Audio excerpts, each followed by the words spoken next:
So if you get stuck, even in the New Testament, you're not going to go on with the kingdom. The kingdom have a different progression than before the cross.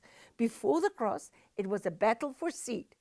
After the cross, it was one seed, the chosen generation. It was generations up to Christ. Then there's one generation, the chosen generation. But the wicked generation tried to kill the seed of the chosen generation 40 years.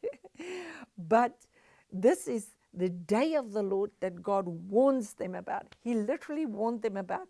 And it's amazing, in this time, all the books in the New Testament are written, and we must not be confused. Now he says, oh, look at this. As the lightning cometh, so shall the Son of Man be. For whosoever the carcass is, there shall the eagles be gathered together. That was the burning down of Jerusalem immediately after the tribulation of those days. The sun shall be darkened, the moon shall not give her light, and the stars fall from heaven, and the powers of heaven shall be shaken. For the stars of heaven and the constellations thereof shall not give their light, and the sun shall be darkened in his going forth, and the moon shall not cause her light to shine. 2 Peter 3 verse 10. But the day of the Lord will come as a thief in the night, in which the heavens shall pass away with great noise, and the elements melt with fever heat, and the earth also and the works that they are in shall be burned up. Revelation 6:12. And I beheld, when I had opened the sixth seal, and lo, there was a great earthquake, and the sun became black, as sackcloth of hair, and the moon became as blood, and the stars of heaven fell unto the earth, even as a fig tree casteth her untimely figs when she is taken with a mighty wind. And the heaven departed as a scroll when it was rolled together, and every mountain and island, islands are groups of people, were moved out of the place, because in Christ there is no more Jew or Gentile. And the kings of the earth, and the great men, and the rich men, and the chief captains, and the mighty men, everybody, they said, let the mountains and the rocks fall on us. And where I read in Isaiah, it is exactly the same verses there. Verse 30, then shall appear the sign of the Son of Man in heaven. It's not a coming as a coming like he's a physical coming. It's a Purusha coming. It's a presence coming.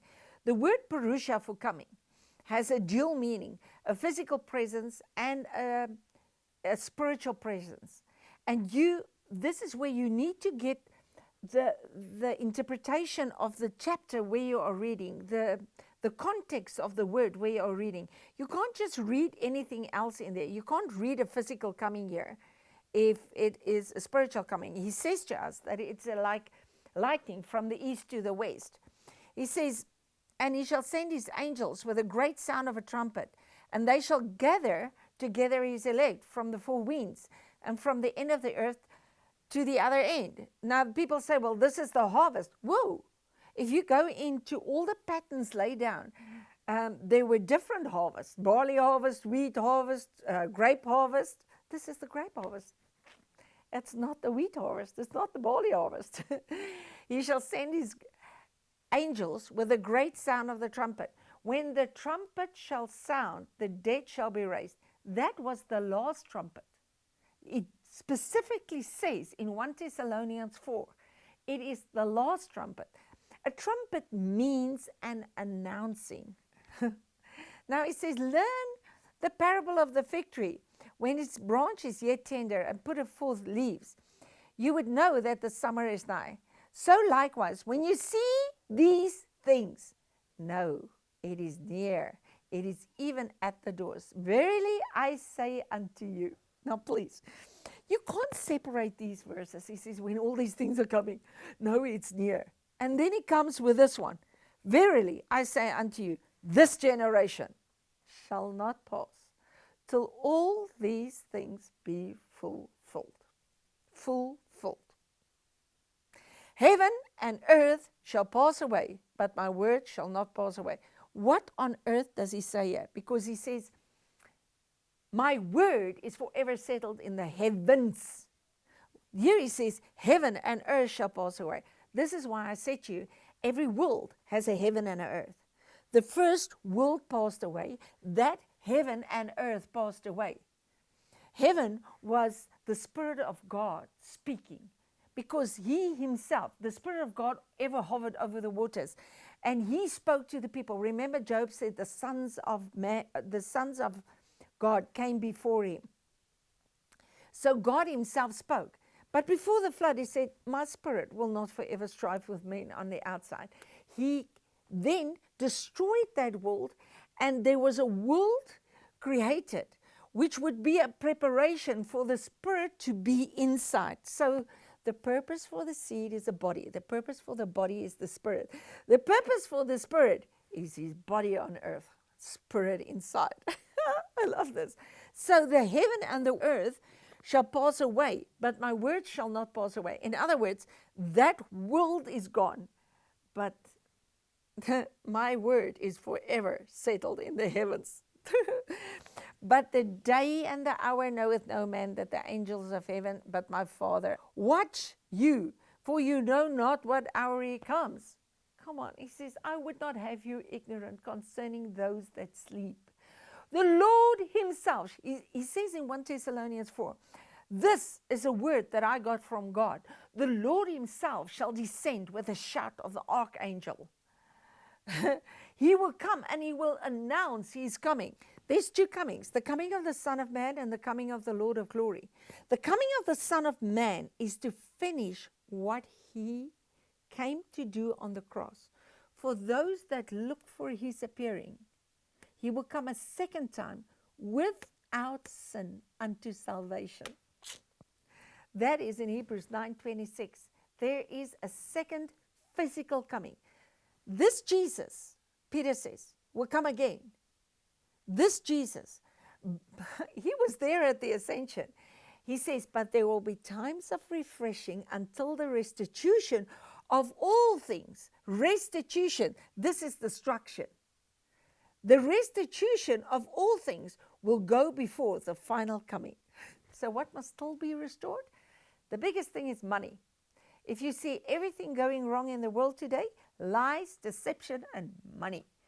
Money is ruled. And I'm telling you, when God can find his children not ruled by money, the money is going to come back to the church, because he says the wealth of the wicked is going to come to the righteous. But there's got to come a restoration. And I believe we are sort of experiencing the birth pangs of it. But now this, that the good man of the house, if he had known in which watch the thief would come, then he would have watched, and he would have not suffered his house to be broken up. Therefore, be ready, for in an hour you think not, the Son of Man will come. The rest of the chapter is like, be faithful servant. He says in 2 Peter 3, the day of the Lord will come as a thief in the night.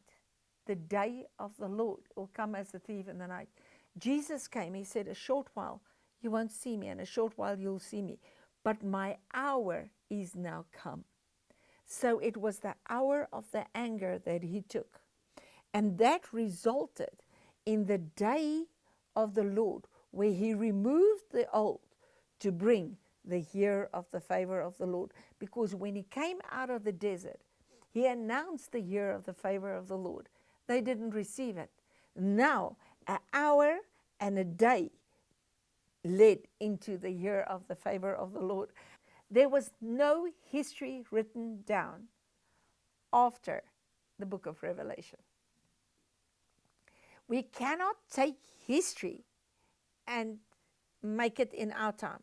What we do, we take history, hear what the Spirit says, apply the lessons, the patterns, we must apply it. We can't put ourselves there. We can't put that here. But then we have to understand what then is after the book of Revelation. Well, it's prophesied in the Spirit.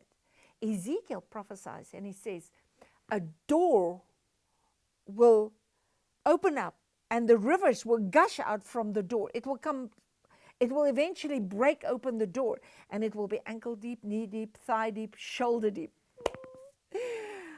Revelation tells us about this river that comes from the throne and the Lamb. When he talks about the Lamb, it's the crucified Christ. He says, and in the midst of it, there was a street. Jesus said, I am the way, the truth, and the life.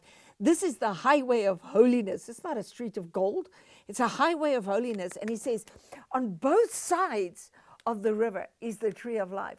So in other words, the river of life flows from the tree of life. Even in the garden, tree of life means flowing. So the river came out of the tree of life, and Jesus was the Lamb. And he was literally the tree of life that was nailed to the tree of knowledge of good and evil, the tree of curse, so that we can have life. Now, Mark explains this, and he says the kingdom is like a seed planted. Guys, the seed is in the ground for a while before it comes up. And that time that it took for the seed to come up was also the removal of the old. And then started refreshings. Martin Luther, 1900s, all the restoration started. 1913, baptism. 1914, healing revivals. 2000s, people are being raised from the dead and immortality is being preached as normal. It's time